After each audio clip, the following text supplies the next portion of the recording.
Deus tem uma mensagem especial para os seres humanos nos tempos em que estamos vivendo. Existe no coração humano um certo medo. Independente de religião, cultura ou posição social, existe no íntimo de cada pessoa a sensação de que este mundo caminha rumo à destruição completa.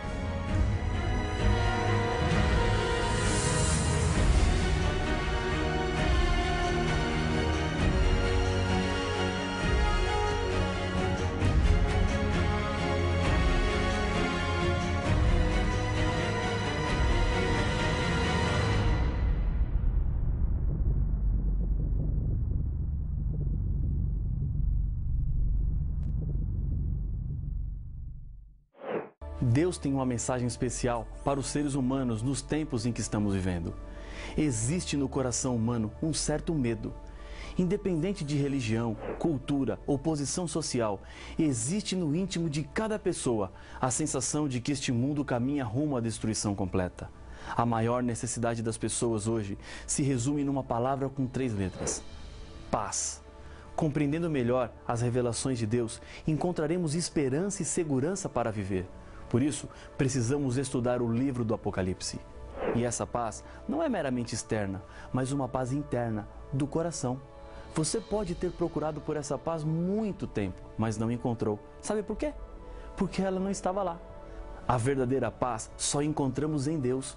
Quando Deus criou os seres humanos, deixou uma parte em cada coração que só pode ser preenchida pelo próprio Deus. Nenhum ser humano é feliz longe de Deus. Ele pensa que é, mas nunca será completo enquanto não entregar toda a sua vida ao Criador. Os temas desta série estão ficando cada vez mais fortes. As verdades estão mais contundentes, mexendo em coisas que um dia você acreditou, mas que agora percebe que na Bíblia o caminho que Deus deixou era exatamente outro. No estudo anterior, entendemos que o sábado é o selo de Deus para o seu povo. Antes dos 4 ventos destruidores soprarem sobre este mundo, é preciso que os servos de Deus sejam selados, ou seja, identificados. Quando os ventos se soltarem, o planeta será castigado com os juízos de Deus, o fim do mundo. Estamos em um tempo de oportunidades e importantes escolhas. E nesse estudo, mais uma decisão precisa ser tomada ou confirmada. Estou aprofundando um pouco mais o que vimos no tema anterior sobre o selo de Deus, para que não fique mais nenhuma dúvida. Centenas de versos da Bíblia ordenam a santificação do sábado. Não existe nenhum verso na Bíblia que diz: santifique o domingo. Se o verso não existe, como tantas pessoas fazem desse dia o dia de descanso, adoração e santificação? Uma das grandes profecias do Apocalipse trata da observância do domingo, mas não está dizendo que esse é o dia santo. Pelo contrário, reafirma a guarda do sábado. Existem 8 versos no Novo Testamento que mencionam o primeiro dia da semana. Na Bíblia, os dias não tinham nomes, exceto o sábado. Os outros eram contados como o primeiro, segundo e assim por diante. O 6º dia era também chamado de dia da preparação, pois antecedia o dia de sábado. São 8 versos que falam sobre o primeiro dia da semana. 6 deles estão nos Evangelhos, que contam a história de Jesus. Uma vez aparece em Atos e outra na carta de Paulo à igreja de Corinto. Analisando cada um dos versos que mencionam o domingo, podemos entender o que a Bíblia tem a dizer sobre ele e assim chegaremos a uma importante conclusão que eu tenho certeza que vai mudar a sua vida completamente. Ao lermos cada verso, uma pergunta será respondida. O texto diz que o domingo deve ser santificado no lugar do sábado? A resposta é sim ou não. O primeiro verso está em Mateus capítulo 28 e o verso 1. No findar do sábado, ao entrar o primeiro dia da semana, Maria Madalena e a outra Maria foram ver o sepulcro. No mesmo contexto da ressurreição, aparece em Marcos capítulo 16, versos 1 e 2, a referência ao primeiro dia da semana. Passado o sábado, Maria Madalena, Maria, mãe de Tiago e Salomé compraram aromas para irem embalsamá-lo.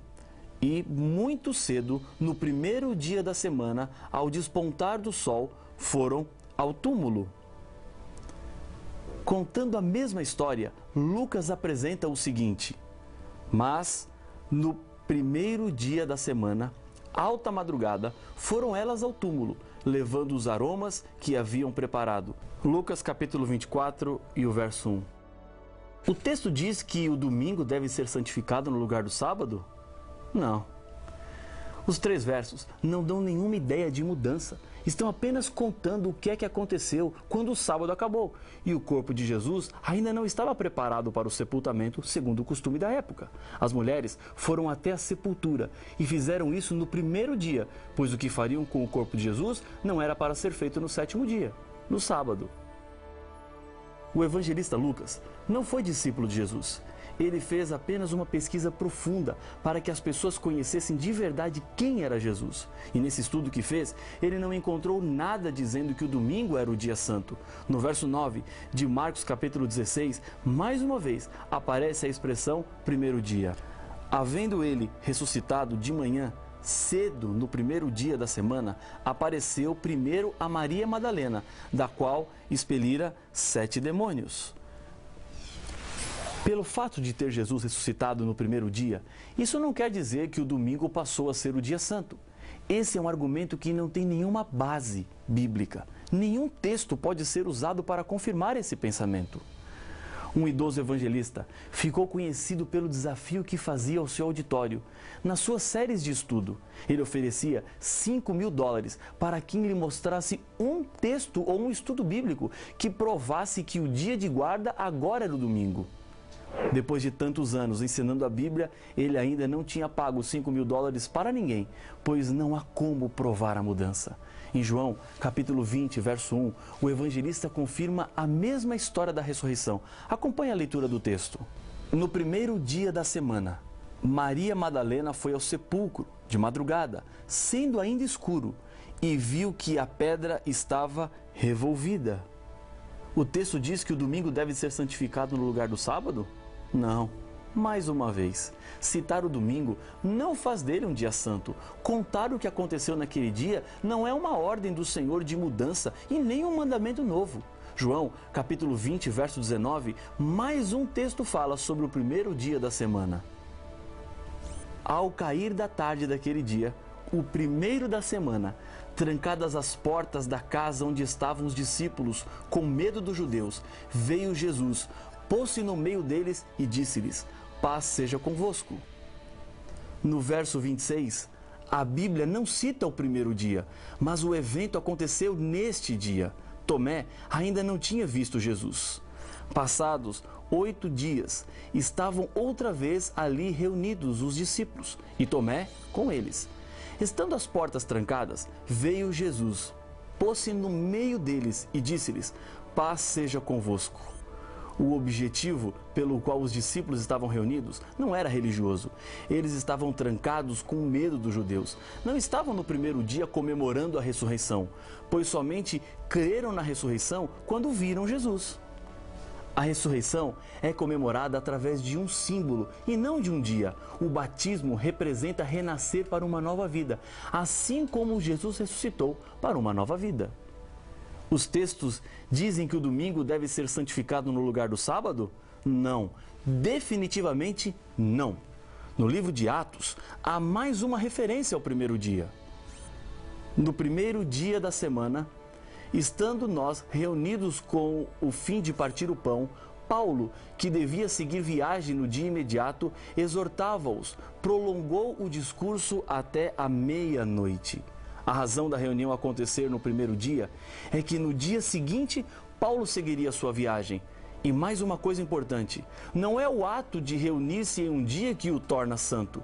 O que faz de um dia santo é o fato de Deus santificá-lo. E a Bíblia nos revela que o único dia que Deus santificou foi o dia de sábado. Paulo também fala do primeiro dia, e essa é a última referência que temos no Novo Testamento. Nada mais é dito. Mas será que agora encontraremos a base para a santidade do domingo no lugar do sábado? Acompanhe o que está escrito em 1 Coríntios, capítulo 16, e o verso 2. No primeiro dia da semana, cada um de vós ponha de parte em casa, conforme a sua prosperidade, e vá juntando, para que não se façam coletas quando eu for. O texto diz que o domingo deve ser santificado no lugar do sábado? Não. Nenhum indício de mudança ou pedido de Deus para que o dia seja mudado. Paulo não está falando de reuniões religiosas, mas de algo para ser feito em casa. O separar dessas ofertas era necessário devido a problemas que os cristãos da Judéia estavam enfrentando por causa da fome. Não existe um só versículo que ordene guardar o domingo como o dia santo de repouso. Isso quer dizer que o primeiro dia da semana adquiriu essa ideia pela tradição e não pela palavra do Senhor. Existem centenas de versos em toda a Bíblia que mandam observar o sábado. O decreto mais antigo falando sobre o domingo não é cristão, mas pagão. O decreto foi assinado por Constantino no dia 7 de março de 321. A Bíblia já estava com todos os seus livros escritos, terminados e completos, há mais de 200 anos. Vou lhe fazer uma pergunta e a resposta está na Bíblia. Pode o ser humano mudar um mandamento de Deus de acordo com a sua própria vontade? A resposta é não. Há uma frase popular aqui no Brasil que diz assim: a voz do povo é a voz de Deus. Essa frase não está correta. A voz do povo é sempre a voz do povo e a voz de Deus é sempre a voz de Deus. O povo, em alguns momentos, pode falar de acordo com a voz de Deus, mas isso não é sempre. Deus não fica esperando para saber o que é que o povo pensa para que ele tenha a opinião dele. Jesus deixou bem claro que a lei de Deus não pode ser mudada por nenhum ser humano. Não penseis que vim revogar a lei ou os profetas. Não vim para revogar, vim para cumprir. Porque em verdade vos digo, até que o céu e a terra passem, nenhum i ou um tio jamais passará da lei, até que tudo se cumpra. Evangelho de Mateus, capítulo 5, versos 17 e 18. A vida de Jesus foi uma vida de obediência à lei. Cumprir significa corresponder e não no sentido de terminar. A lei não será mudada até que o céu e a terra passem. E eles ainda não passaram. E então, nada mudou na lei. O que era antes da vinda de Jesus a essa terra continua sendo a mesma coisa com relação aos princípios dos 10 mandamentos. Jesus advertiu em Mateus capítulo 15, verso 3. Vós sois o sal da terra. Ora, se o sal vier a ser insípido, como lhe restaurar o sabor? Para nada mais presta, senão para, lançado fora, ser pisado pelos homens. E em Marcos, capítulo 7, verso 7, Jesus diz: e em vão me adoram, ensinando doutrinas que são preceitos de homens. Deus não aprova a lei dos homens colocada no lugar da lei de Deus. Eu sei que aquilo que estou lhe dizendo agora não é algo tão simples. Talvez você viveu sua vida toda pensando diferente. E os seus pais pensavam como você, seus avós, seus tios. O que fazer então? Você está tendo oportunidades que eles provavelmente não tiveram de conhecer mais verdades de Deus. Eu não estou lhe dizendo que você esteve errado a vida toda. Quero lhe dizer que você estava crescendo. Errado é pensar que o que conhecemos em qualquer área da vida é suficiente. A verdade de Deus não tem limites.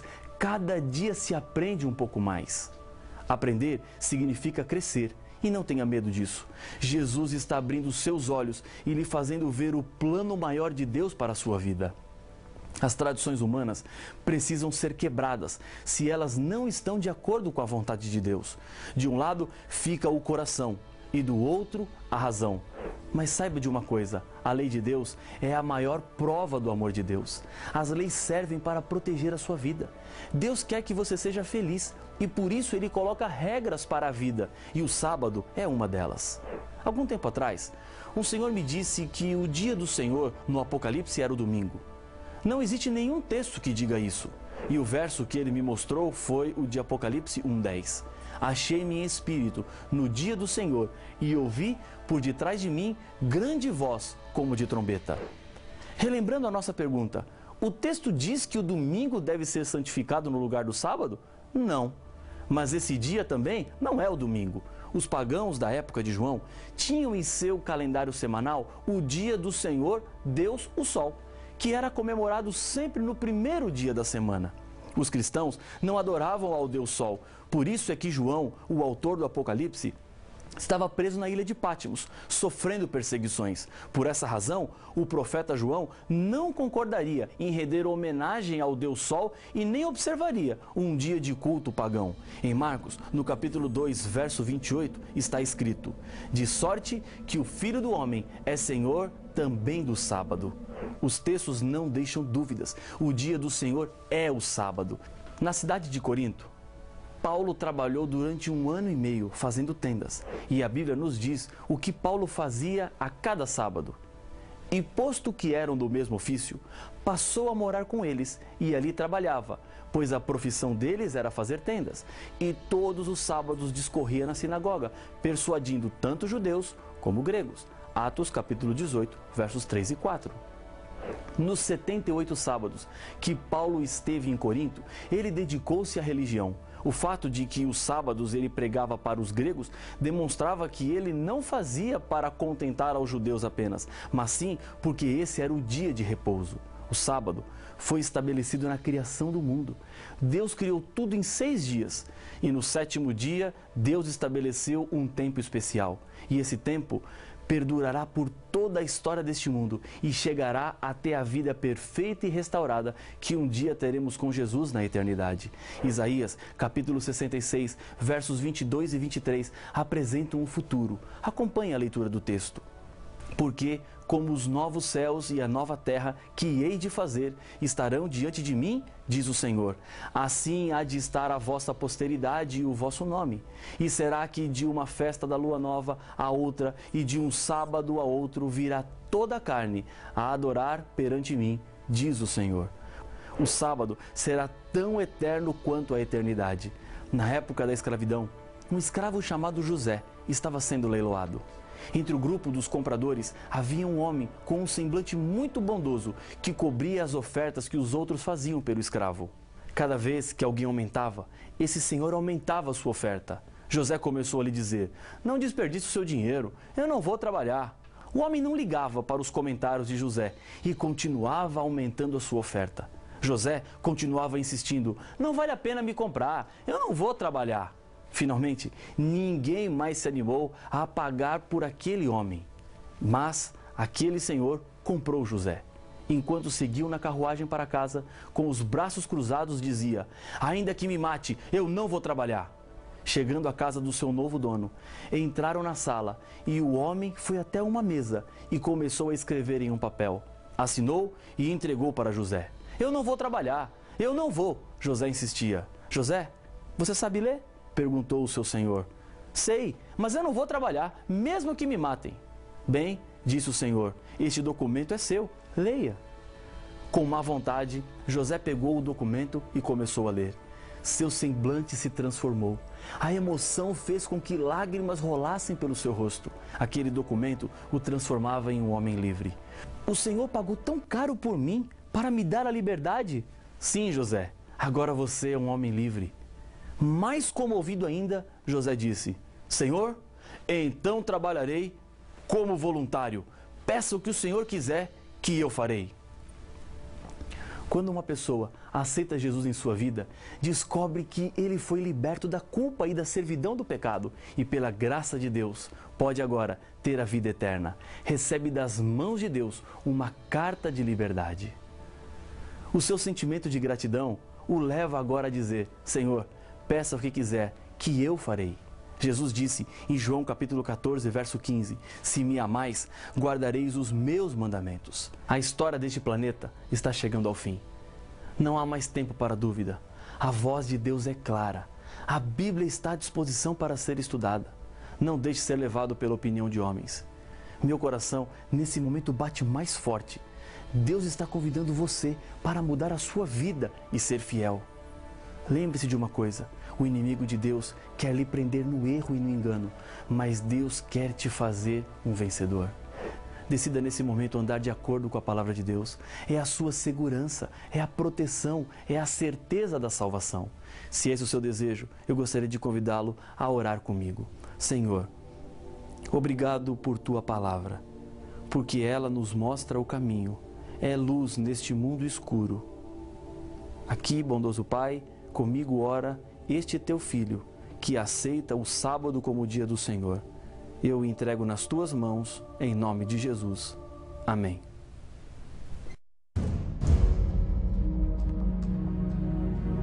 A experiência mais trágica que passamos nesta vida, sem dúvida, é a morte. Os anos se passam, a dor diminui, mas a falta nunca mais será preenchida. Outros defendem que existe a reencarnação do espírito em outra pessoa. Mas será que estas opiniões são baseadas na Bíblia? Haverá realmente vida após a morte? Para saber a resposta a estes enigmas, não perca o próximo episódio de Apocalipse, o Fim Revelado.